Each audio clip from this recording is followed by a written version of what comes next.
Hi, I'm Ruth Shapira. Welcome to this episode of the Inner Judaism podcast that encourages you to take a deeper dive into the spirituality of Judaism. In this episode, we'll learn a little bit about a basic thought behind studying Torah, given to us by a rabbi who in his time was known as a genius, a Gaon, and is still referred to as the Gaon. He lived in the 18th century in Lithuania, but had amazing insight into the Torah and the nature of people. I hope that by the end, you'll be encouraged to explore Torah for the immense opportunity it offers you to learn more about yourself every single week. Let's begin our journey. First, find a comfortable place for yourself to sit where you won't be interrupted. Turn off or tune out other distractions, but turn on that portion of your mind that is open to new ideas and different ways of thinking. Ready? First, let's get into the present moment. Just notice your breath and just notice your inhale and your exhale. And just inhale and exhale slowly, trying to even out your breath each time. We do this so we kind of separate our everyday lives from our spiritual exploration. Okay, listen to this quote from the Gaon of Vilna. The ultimate purpose of learning Torah is to change your character. I'll say that again. The ultimate purpose of learning Torah is to change your character. Wow. How many of us think that this is the reason that we read and learn Torah? I don't know about you, but for me, it's not what I had in mind when I used to read the portion of the week in synagogue.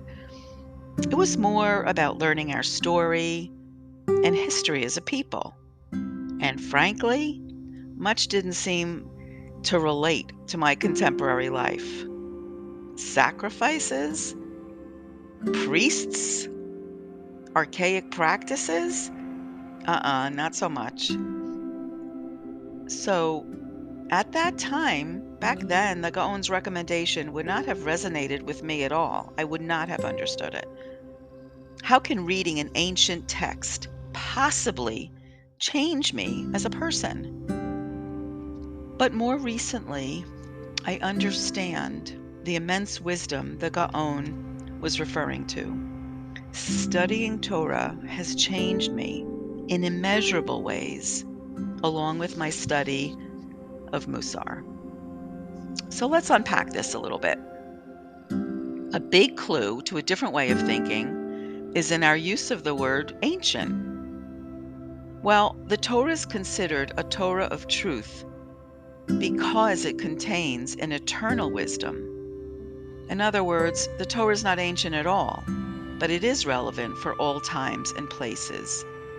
But we need to look beyond the mere storyline for these messages. The Torah does have deeper messages for us, and ones that are not based on facts, but on truths. This is an essential understanding.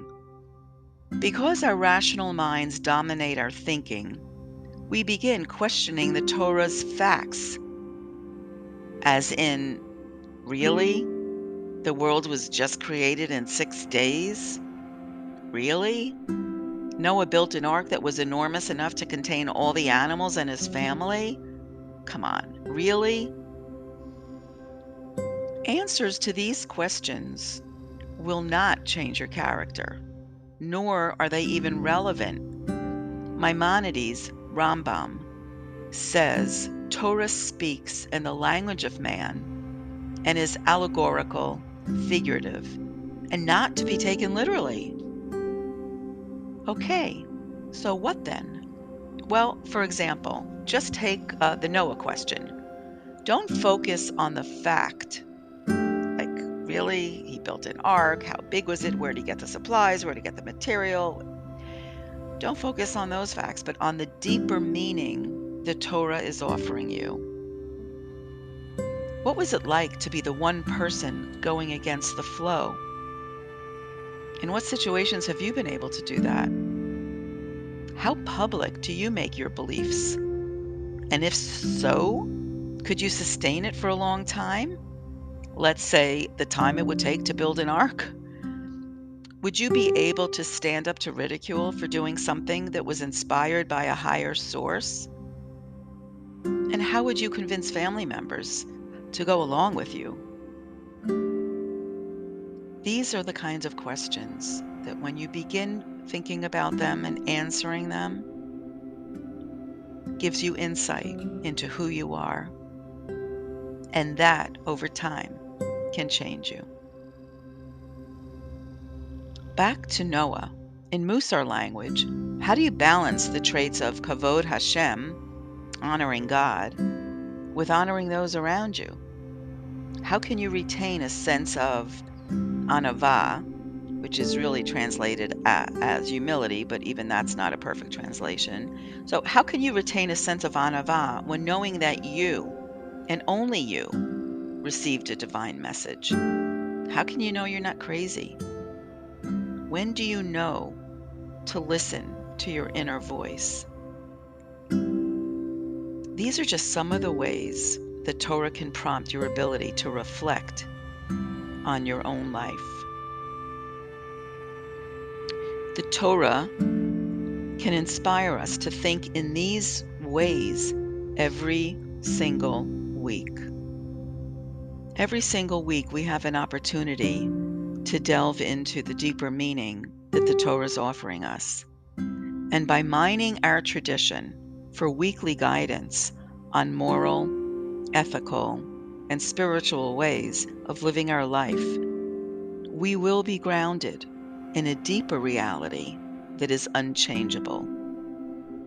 That's how our Torah is a Torah of truth. Thank you for listening to Inner Judaism. I'd love to hear any comments or feedback, and please consider sharing this with others as I can reach even more people with the amazing spiritual wisdom that Judaism offers us. Have a glorious day, and may you have the ability to make this day better than yesterday.